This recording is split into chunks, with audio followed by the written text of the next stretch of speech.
Hello friends, welcome to our study channel RM academy. इससे पहले हमने भारत की हिमालयी नदियों के बारे में पढ़ा था, हमने नदियाँ स्टार्ट करी हैं और आज हम प्रायद्वीपीय भारत की नदियों के बारे में बात करेंगे। जैसे ये भारत है अगर हमारा,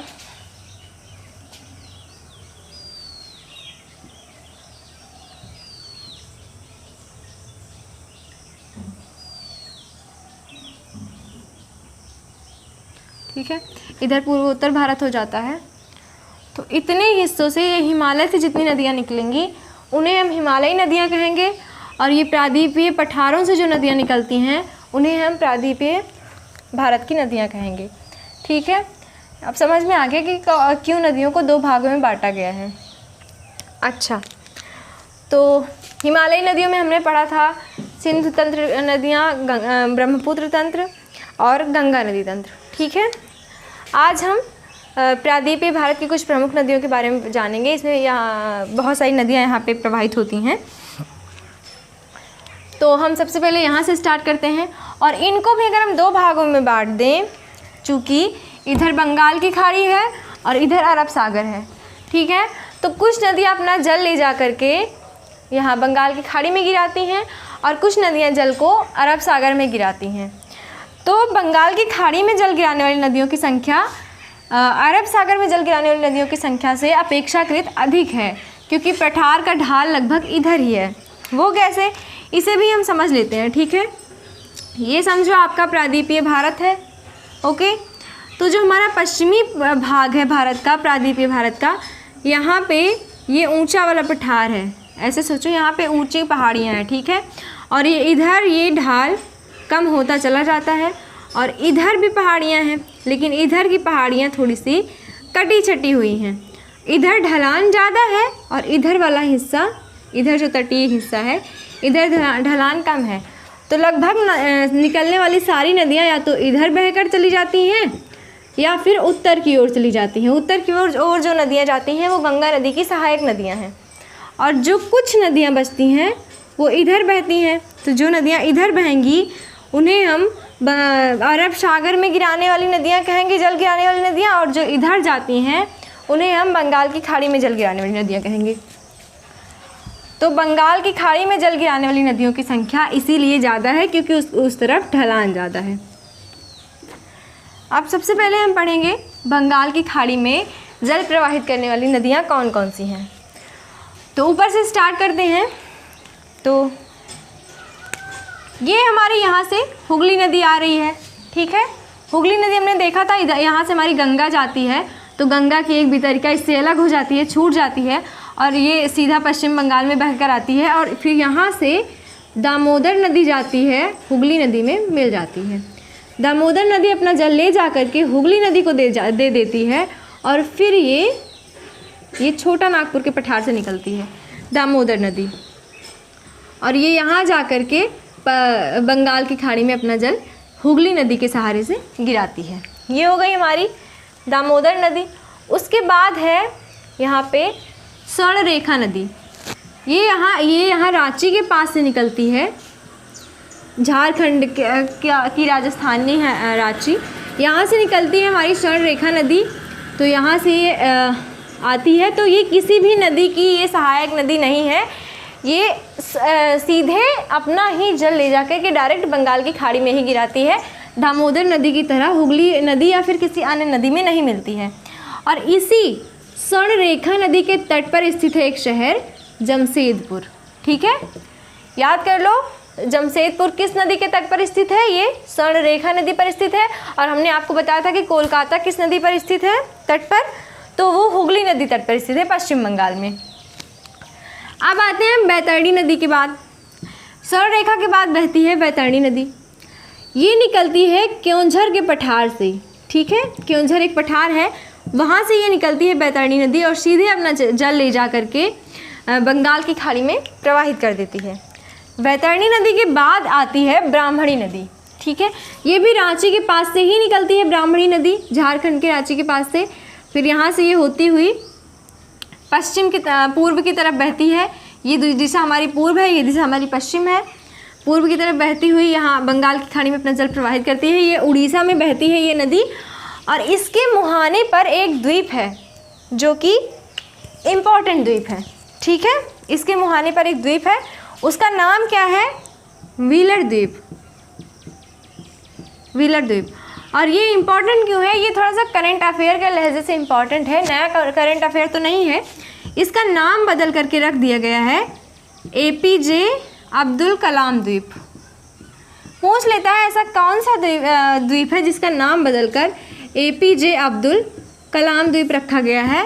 वो है व्हीलर द्वीप। व्हीलर द्वीप किस राज्य में है? उड़ीसा में है। किस नदी के मुहाने पर है? ब्राह्मणी नदी के मुहाने पर है, ठीक है। उसके बाद आते हैं हम महानदी पर। महानदी, इसकी घाटी इंपॉर्टेंट है। महानदी की घाटी, यहाँ पे खेती अच्छी होती है। ये दंडकारण्य से निकलती है यहाँ से, और यहाँ बहती हुई यहाँ पे कटक में जाके अपना मुहाना बनाती है, कटक नामक स्थान पर, ठीक है। उद्गम स्थल इसका दंडकारण्य है और मुहाना बनाती है कटक में। उसके बाद गोदावरी नदी की अगर हम बात करें, ये इम्पॉर्टेंट हो जाती है। क्यों? क्योंकि साउथ इंडिया में बहने वाली सबसे लंबी नदी है गोदावरी नदी, ठीक है। और पूरे भारत में गंगा के बाद दूसरी सबसे लंबी नदी है गोदावरी नदी। ये पश्चिमी घाट पर्वत से निकलती है और पूर्व की तरफ बहती हुई यहाँ पे राजमुंद्री के पास अपना डेल्टा बनाती है। अच्छा, एक बात और, डेल्टा किसे कहते हैं आपको पता है? डेल्टा जब नदियाँ जो है समुद्र के एकदम समीप पहुँचने लगती हैं, यहाँ तो उनको ढाल मिला रहता है मध्य देश में, लेकिन जब ये समुद्र के बिल्कुल पास पहुँचने लगती हैं तो इनका जो जल होता है, चूँकि ये अपने साथ मिट्टियाँ बहा कर ले गई रहती हैं, तो समुद्र के पास ढलान कम हो जाता है।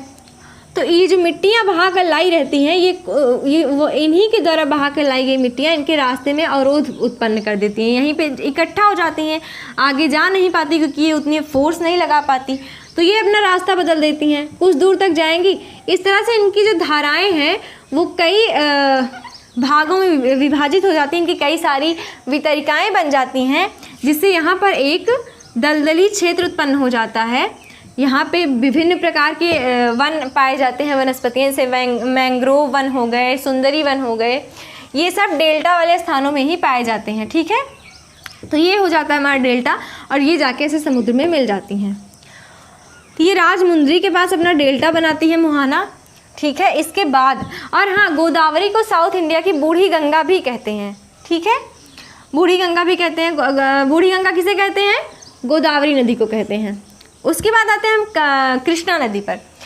कृष्णा नदी पश्चिमी घाट पर्वत के महाबलेश्वर चोटी से निकलती है, ठीक है, और ये भी पूर्व की तरफ बहती हुई लगभग गोदावरी के पास ही डेल्टा बनाती है विजयवाड़ा नामक स्थान पर, ठीक है।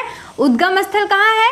महाबलेश्वर चोटी। मुहाना कहाँ बनाती है? विजयवाड़ा के पास। नाम क्या है? कृष्णा नदी।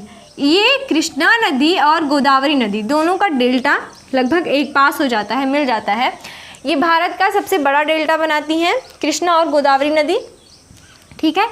कृष्णा नदी गोदावरी नदी के बाद साउथ इंडिया की, मतलब दक्षिण भारत की दूसरी सबसे लंबी नदी है, ठीक है।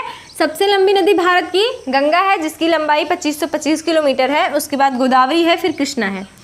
उसके बाद आती है महत्वपूर्ण नदी है कोलार नदी, ठीक है। कोलार नदी है, ये कोलार से निकलती है, इसका नाम है पेन्नार नदी। पेन्नार नदी ये कोलार से निकलती है, ज़्यादा बड़ी नहीं है, छोटी नदी है। ये भी पूर्व की तरफ बहती है और बंगाल की खाड़ी में अपना जल प्रवाहित करती है। फिर आते हैं हम कावेरी नदी की तरफ। कावेरी नदी और कृष्णा के बीच में पेन्नार बहती है। कावेरी नदी ये भी पश्चिमी घाट पर्वत के ब्रह्मगिरी पर्वत से निकलती है। पश्चिमी घाट पर्वत हमने बताया था यहाँ पे आपको, भारत में इधर बहुत ऊंचे पर्वत हैं। तो यहाँ पे एक चोटी है ब्रह्मगिरी पर्वत चोटी, वहाँ से हमारी कावेरी नदी निकलती है और यहाँ जो है तट पर ला करके डेल्टा बनाती है। उसके बाद वैगाई नदी है जो तमिलनाडु में बहती है, वहीं से निकलती भी है। फिर ताम्रपाड़ी नदी है। ये कुछ महत्वपूर्ण नदियाँ हैं हमारी बंगाल की खाड़ी में जल गिराने वाली, ठीक है। अब हम देख लेते हैं ऐसी कौन कौन सी नदियाँ हैं जो अरब सागर में अपना जल गिराती हैं। उनमें प्रमुख नदी है, ये देख रहे हैं आप, ये कर्क रेखा है, ठीक है। रांची जो है ये कर्क रेखा पर ही स्थित है, झारखंड की राजस्थानी है। राजधानी है। और यहाँ पे सांभर से निकलती है हमारी लूनी नदी, सांभर से, और निकल करके ये एक ऐसी नदी है भारत की जो समुद्र में नहीं जाती है। सांभर नदी ये समुद्र में नहीं जाती, यहाँ कच्छ के रण में ही विलुप्त हो जाती है। अच्छा, कच्छ के रण में विलुप्त होती है, ये कोई जादू नहीं है। कच्छ का रण एक ऐसा स्थान है जहाँ पर समुद्र के जब ज्वार भाटा यहाँ पर आते रहते हैं, तो ये दलदली वाला स्थान है, तो लूनी नदी यहीं पे मिल जाती है, यहीं पे विलुप्त हो जाती है, ये समुद्र तक नहीं जा पाती है। ठीक है, इसके बाद आते हैं हम अपनी साबरमती नदी पर। ये भी यहीं राजस्थान के मेवाड़ से निकलती है, इसका उद्गम स्थल है। और इसी के तट पर गुजरात के 2 प्रमुख शहर स्थित हैं, गांधीनगर जो कि यहाँ की राजधानी है, और अहमदाबाद। ठीक है, और ये जो है यहाँ पे खंभात की खाड़ी में अपना जल ले जाकर गिराती है। फिर एक माही नदी है। माही नदी एक ऐसी नदी है जो कि कर्क रेखा को दो बार काटती है। पूछता है ऐसी कौन सी नदी है जो कर्क रेखा को 2 बार काटती है? माही नदी है। एक बार यहाँ से निकलती है तो यहाँ पे एक बार काटती है, फिर दोबारा यहाँ पर काटती है, और फिर अपना जल ले जा करके यहाँ खंभात की खाड़ी में गिराती है। ठीक है, ये हो गई माही नदी। और अच्छा, हमारी अभी 2 नदियाँ बची हैं जो इम्पॉर्टेंट हैं, वो है नर्मदा और ताप्ती नदियाँ। हमने क्यों छोड़ा? क्योंकि हमें आपको भ्रंश घाटी समझानी थी। भ्रंश घाटियाँ क्या होती हैं?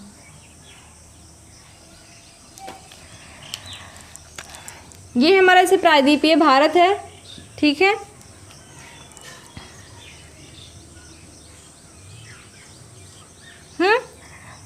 यहाँ पे ये पश्चिमी घाट पर्वत है हमारा, ये पश्चिमी घाट पर्वत है। यहाँ पे विंध्य पर्वत श्रेणी है, यहाँ पे सतपुड़ा पर्वत श्रेणी है, यहाँ पर अरावली पर्वत श्रेणियाँ हैं। ठीक है, इतना समझ में आया? जो नर्मदा नदी हमारी है वो विंध्य और सतपुड़ा के बीच से बहती हुई यहाँ आती है, और जो ताप्ती नदी है वो पश्चिमी घाट पर्वत और सतपुड़ा पर्वत श्रेणी के बीच में बहती है।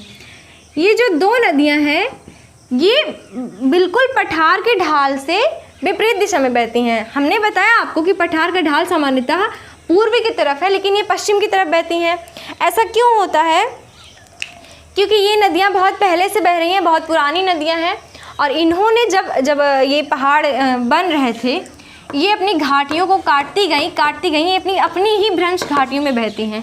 इन्होंने अपनी घाटी को काट करके एकदम ऐसे स्थान पर ला दिया है जहाँ समुद्र के समतल स्थान पर, जहाँ से और इनको घाटियाँ काटने की आवश्यकता नहीं है। ये लगभग अपनी ही भ्रंश घाटियों में बहती हैं। जैसे 2 तरफ अगर पहाड़ है, ठीक है, तो बीच में नदियाँ बह रही हैं आराम से। ठीक है, ये अपनी भ्रंश घाटी में बहती हैं नर्मदा और ताप्ती नदी, ये बिल्कुल विपरीत दिशा में बहती हैं। ठीक है, ऐसे भी क्वेश्चन आता है कौन सी नदी है जो पठार से विपरीत दिशा में बहती है? नर्मदा और ताप्ती नदी। बाकी सब इंपॉर्टेंट नदियाँ कहाँ अपना जल गिराते हैं? बंगाल की खाड़ी में, ये अरब सागर में अपना जल गिराती है। अच्छा, ये जो नर्मदा नदी है इसका उद्गम स्थल कहाँ से होता है? यहाँ पे मैकाल पर्वत पर अमरकंटक चोटी से यहाँ पर नर्मदा नदी का उद्गम स्थल है, यहाँ से बहती हुई आती है, भड़ौच में अपना मुहाना बनाती है। ठीक है, अच्छा, ये जो नदियां हैं हमने आपको डेल्टा क्यों नहीं बताया? क्योंकि ये डेल्टा नहीं बनाती हैं, ये एस्चुअरी का निर्माण करती हैं। एस्चुअरी क्या होता है? जैसे जो डेल्टा बनाने वाला स्थान है वो स्थान समतल होना चाहिए, वहाँ पे डेल्टा बनता है। लेकिन अगर पहाड़ है और यहाँ से ऊंचाई से नदियाँ गिरेंगी, चूँकि पश्चिमी घाट पर्वत पर पहाड़ हैं किनारे, इसलिए यहाँ से जब नदियाँ तेज़ी से नीचे गिरेंगी तो समुद्र में जाएंगी, तो यहाँ बहुत भारी हलचल होती है यहाँ पर। ठीक है, तो इसलिए इसी को हम एस्चुअरी कहते हैं। यहाँ पे ये डेल्टा नहीं बनाती हैं। ये हो गई नर्मदा नदी। ये 3 राज्यों से बहती है भारत के, मध्य प्रदेश, महाराष्ट्र और गुजरात से। ठीक है, मध्य प्रदेश का एक जबलपुर शहर है जो कि नर्मदा नदी पर ही स्थित है। अब आते हैं हम ताप्ती नदी पर। ताप्ती नदी भी नर्मदा नदी की तरह ही है। अच्छा, ये जो नर्मदा नदी है ये यहाँ पे गोदावरी नदी और कृष्णा नदी के बाद साउथ इंडिया की तीसरी सबसे लंबी नदी है। और अरब सागर में जल गिराने वाली पहली सबसे लंबी नदी है। और कृष्णा नदी ताप्ती नदी अरब सागर में जल गिराने वाली दूसरी सबसे लंबी नदी है। ये महादेव पहाड़ी से इसका उद्गम होता है, यहाँ से महादेव पहाड़ी से इसका उद्गम होता है। और ये जो है सूरत के पास अपना मुहाना बनाती है, सूरत के पास, ये जो कि एक इम्पॉर्टेंट शहर है। और क्या ये भी 3 राज्यों में प्रवाहित होती है। कौन कौन से? जहाँ जहाँ पर नर्मदा नदी बहती है, मध्य प्रदेश, महाराष्ट्र और गुजरात। और क्या कहते हैं, जो ताप्ती नदी है इस पर उकाई जल परियोजना बनी हुई है, इसी पे ताप्ती नदी पर। तो ये हो गई हमारी नर्मदा और ताप्ती नदी, माहे नदी, ठीक है।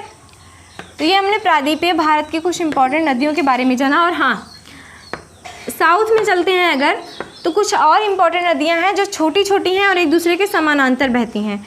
मांडवी नदी, जुआरी, शरावती, गंगावली, पेरियार और भरतपुंझा, ठीक है। पेरियार और भरतपुंझा केरल में है, शरावती और गंगावेली ये कर्नाटक में बहती है, मांडवी और जुआरी ये गोवा में बहती है। जो मांडवी नदी है इसी के तट पर पणजी स्थित है, ठीक है। गोवा की राजधानी है पणजी, ये मांडवी नदी पर स्थित है। ओके, आज के लिए बस इतना ही। Thank you so much.